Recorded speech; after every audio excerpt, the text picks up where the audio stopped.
Experts point to Mexico as an example of how transformative gas can be in a matter of only a few years. As the American shale boom accelerated, producing more gas than its northern neighbor could consume, Mexico decided to import as much cheap gas as possible. Mexico replaced its dirtier burning coal and petroleum products, and now more than a quarter of the country's electricity is powered by American gas. 4 additional cross-border pipelines are to be completed over the next 2 years, and many more are in the planning phase. The gas imports have improved air quality, helped Mexico reach goals to reduce its carbon footprint to meet Paris Climate Agreement targets, and freed capital to invest in more exploration and production of oil, which is more valuable on world markets. Because Mexico has a border close to Texas oil and gas fields, pipelines have made the transformation relatively easy. Exporting and importing liquefied gas is more complicated. Gas is expensive to ship overseas because it must be cooled to -260 degrees, condensing it to what is called liquefied natural gas, or LNG, to be shipped in giant tankers. The importing country then has to turn the liquid back into gas so it can be transported by pipelines. But even though liquefied gas is usually more expensive than piped gas or even coal, demand and supplies are growing fast. This bulge of LNG is going to completely upset the apple cart of world energy politics and the global competition of fuels that is still hard for people to comprehend, said Amy Myers Jaffe, an energy security expert at the Council on Foreign Relations. Russia will be the loser. We can already see their leverage on the gas market in Europe and the leverage they are trying to create over China dissipating. Enough LNG export capacity is under construction to catapult it from 33% to nearly 40% of the total international gas trade by 2022, even while piped gas shipments are also growing globally. Roughly 60% of the new LNG export capacity is being built in the United States, which only began exporting large supplies last year, giving Washington a new tool for its foreign policy toolbox and raising the country to the top tier of exporters, which includes Qatar, Australia, and Russia. Lithuania became the first former Soviet republic to import a shipment of American natural gas in August, a symbolic move that famous Washington pledged to reduce the dependency of Europe on Russia, which has been known to use gas as a political weapon.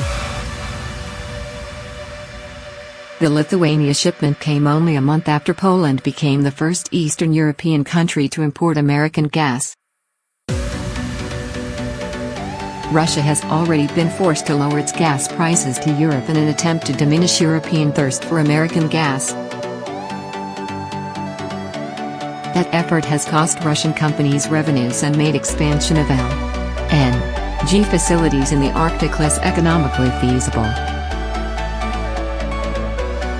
Russia has gained European market share, in large part because North Sea and Dutch production are declining. But energy experts say that the United States will surely cut into Russian market share with its new LNG exports because Europe is alarmed by President Vladimir Putin's aggression against Ukraine and interference in the elections of several Western democracies.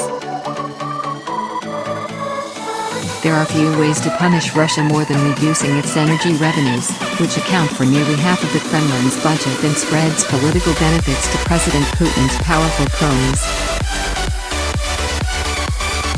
Forcing Russia to compete in a more competitive gas market in Europe and giving European consumers alternative sources of supply significantly weakens Russia's geopolitical influence in Europe, said Jason Bordoff, who was a senior energy advisor to President Obama and is now director of Columbia University's Center on Global Energy Policy.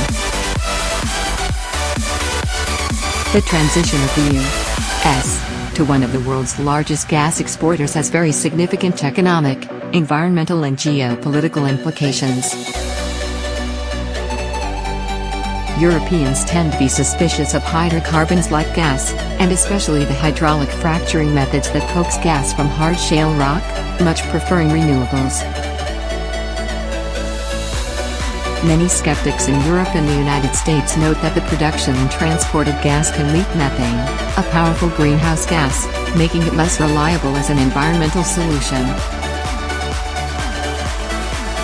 Natural gas consumption in Europe had been declining in recent years as the continent moved strongly to renewables and as some countries also burn more cheap coal to replace nuclear.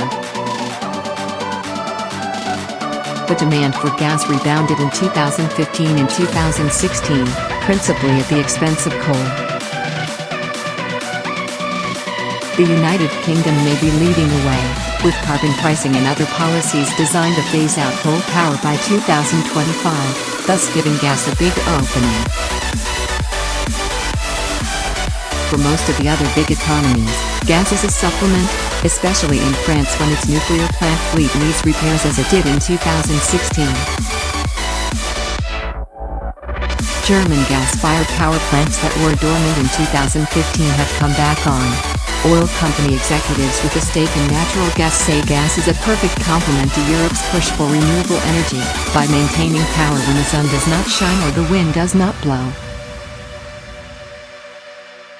Increasingly, European countries are seeing that they do need gas-fired power generation to balance out renewables, said Tor Martin, Senior Vice President for Marketing and Supply at Statoil, the Norwegian oil and gas company that is also investing in offshore wind power.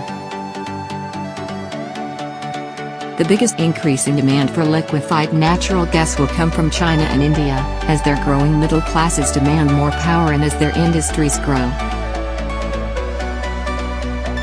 The International Energy Agency estimates an annual growth rate of 8.7% in Chinese gas consumption through 2022. Gas is more expensive than coal in China, but the government is phasing out coal-fired boilers and switching to gas-fired ones, principally to help relieve air contamination in Beijing and other cities. The government is aiming to replace coal and textile factories. Under the country's 5-year economic plan, through 2020, gas is the only fossil fuel that is supposed to increase its share in the energy consumption mix for heating, cooling and even commercial truck fleets, from 6% to up to 10% by 2020. Cheaper LNG could also offset China's future dependence on piped Russian gas and force Russian companies to lower prices to stay competitive. In India, the Energy Agency projects an average growth of 6% annually of gas through 2022, in part driven by cheaper LNG deliveries. Demand for it could increase by 11% annually.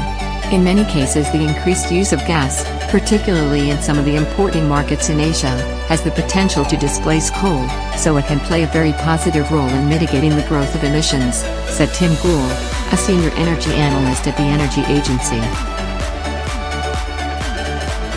Only 15 countries imported liquefied gas in 2005. 12 years later it has more than tripled, with such major economies as Pakistan, Thailand, Jordan, Egypt, Poland and Colombia becoming importers in the last few years. Bahrain, Bangladesh, Ghana, Haiti, Namibia, Panama, the Philippines and Uruguay are building import terminals, according to the International Energy Agency. At the same time, gas demand for public transport is growing in Iran, Pakistan, and Argentina. Germany has largely given up on nuclear power, and it needs natural gas without Russian strings to replace some of the lost power. African countries are beginning to deploy offshore modular terminals to import gas, which should help deliver power to rural villages, although the lack of pipelines will slow the process. Even Saudi Arabia is looking to invest in export terminals around the world to import gas to replace some of the oil the country burns for power. Such an investment, which could come with the initial public offering of Saudi Aramco planned for next year, could free significantly more oil on global markets. Many countries see the replacement by gas of coal and heating oil as a relatively painless way to reduce their carbon footprint, especially if potential methane leakage can be addressed. But many environmentalists say gas is only useful as a bridge fuel to a new age of renewables, if the bridge is short. Major oil companies are understandably bullish on gas in the hope that it extends their economic sustainability as the world moves to new, cleaner energy. In the near term, gas will replace coal. In the medium term it will partner with renewables, said Martin Wetzel, Director of Integrated Gas and New Energies at Royal Dutch Shell, and in the long term it will take care of those parts of energy demand that cannot be electrified, such as ships and aircraft.